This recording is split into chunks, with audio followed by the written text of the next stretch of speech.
Hello dear subscribers, today I will tell you how you can easily fix your error. So if you have problems with your camera, so you can't use camera in your Instagram app, so how you can fix it. So for fixing it, first thing, just go to the settings. In the settings you need to find Instagram here and just open Instagram, and here you need to enable camera in Instagram. So this is the main thing you need to check, and if you check the thing, and if you still have this issue, so just go to the general, just find general here and just scroll down, just tap on shutdown, slide to power off, wait a few seconds and just power on your phone again. So just simple restore your phone.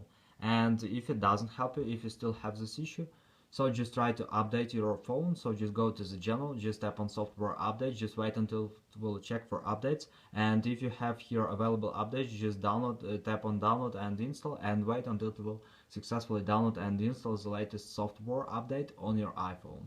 And if it doesn't help you, you can also try to update your Instagram app. So just go to App Store, just go to search tab. In search tab you need to write Instagram, and here you need to find Instagram app, and if you see here not open but update, just tap on update. It means that you have available updates for your Instagram app, and wait until it will automatically download and install the latest updates for your Instagram. So this is the way how you can also try to fix it. So thanks for watching, have a nice day, subscribe to my channel, click like, and goodbye.